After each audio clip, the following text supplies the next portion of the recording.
लड़के भी करते हैं एक्चुअली। नहीं, उड़ीसा का एक केस है। अच्छा, उड़ीसा का केस है। हाँ, उड़ीसा अच्छा, हमारे हैं क्या एक जान के साथ उड़ीसा के? हाँ बताइए। बुलाते अरे हैं। हाँ बुलाते हाँ, हैं।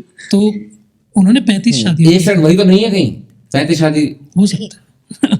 अच्छा नहीं, उनकी एक भी नहीं हुई। हाँ ठीक ठीक। 35 शादियां की थी, IAS IPS सब तरह, और सबको डिवोर्स देके वो सेट होके रखा है, पैसा कमा लिया सब जगह से, निकालिए होगा नहीं। 35 की 35 लड़कियों को उसने हाँ, अपने चूना साथ लगा रखा हुआ है। दिया। हाँ, वाह। नहीं छोड़ दिया। अरे बाप वो भी रे। अरे नहीं, IPS मैंने भी IAS। सेम ऐसा केस सुना था कि एक लड़का था, मतलब वो गर्लफ्रेंड मतलब गर्लफ्रेंड बनाता था, ठीक है, उनसे बोलता था कि पेरेंट्स नहीं मान रहे मेरे, चलो भाग के शादी कर लेते हैं, और फिर उनसे घर के सारे वो पैसे गहने मंगवाता था, और उनसे वो लेता था, बोलता था कल सुबह की ट्रेन है और अपन सुबह चलेंगे, ये तुम मुझे दे दो, तो वो लेके वो पैसे लेके निकल जाता था, और उसने एटलीस्ट 25 लड़कियों के साथ ऐसा किया था। भाई ये प्रॉपर रिकी बैल वाली स्टोरी। भाई देखो, मैं ये तो कहता हूँ कि देखो, लोग कहते हैं लड़कियां गोल्ड डिगर होती हैं, लड़कियां गोल्ड डिगर होती हैं, लड़कियां गोल्ड डिगर होती हैं। भाई लड़कियां सिर्फ गोल्ड डिगर नहीं होती, आजकल लड़के गोल्ड डिगर घूम रहे हैं। भाई वो बंदी पटाएंगे सिर्फ एक पर्पस के लिए कि वो लड़की उस पर पैसा खर्च कर रही है, और उसके बाद हमारे हैं जान पहचाने बहुत सारे ऐसे भी।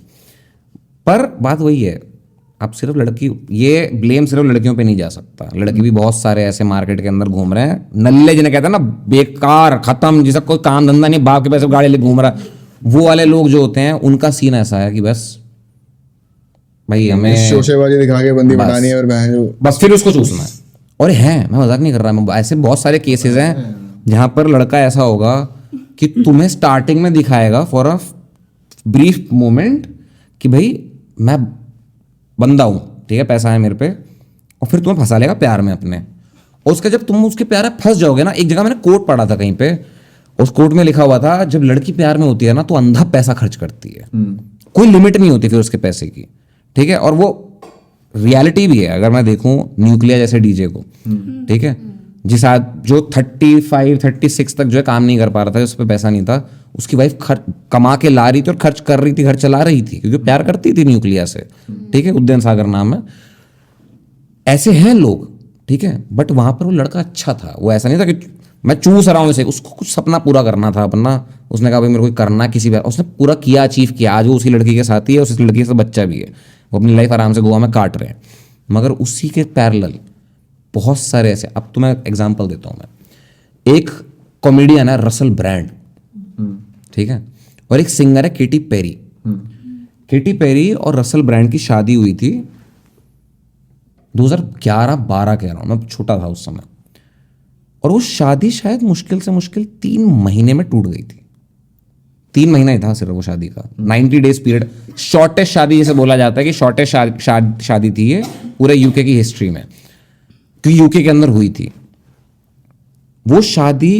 हुई अंधी हाइप, डेली टाइम्स, उस टाइम डेली टाइम्स आता, नोएडा टाइम्स भी नहीं था, गुड़गांव टाइम्स भी, सिर्फ डेली टाइम्स आता था, पूरा front page, second page, third page, सारे पेज में सिर्फ ये होता था कि रसल ब्रांड और केटी पेरी, दुनिया की सबसे बड़ी शादी थी वो, 3 महीने के अंदर अंदर टूट गई। पता है पैसा किसने दिया वहां पे? लड़की। वहां केटी पेरी ने उस 90 डे पीरियड के अंदर जो है कम से कम 60 शोज किए थे, और एक कॉमेडियन के शो की फीस और एक सिंगर के शो की फीस जो केटी पेरी के लेवल की है, बहुत डिफरेंस होता है, जमीन आसमान का अंतर होता है। और ये रसल ब्रांड ने स्ट्रेटजी खेली थी कि वो इसी पीरियड में शादी करेगा जिस पीरियड में उसका वर्ल्ड टूर है, और जैसे वो पैसा कमा लेगी मैं इसको डाइवोर्स दूंगा, और वो पूरा का पूरा जो कमाएगी है उसका 50% मेरा हो जाएगा।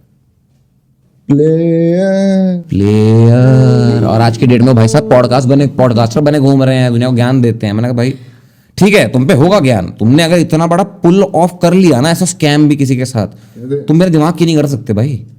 मैं वैसे प्लेयर नहीं बोलूंगा, गलत काम है भाई, ऐसा नहीं करना चाहिए, स्कैम नहीं करना चाहिए। तो ऐसा नहीं बोलना है। वो देखो भाई, वो अलग ही बिल्कुल पहुंच जाते, सीधा मिडिल ईस्ट पहुंचते हैं, वो जाके दुबई बैठ जाते हैं। गणेश गाय तोड़ने भी दुबई गए थे ईसा से मिलने। तो अगर आपको ये क्लिप पसंद आई और आप कोई और क्लिप देखना चाहते हैं तो यहाँ क्लिक करें, और अगर आप पूरा शो देखना चाहते हैं तो यहाँ क्लिक करें।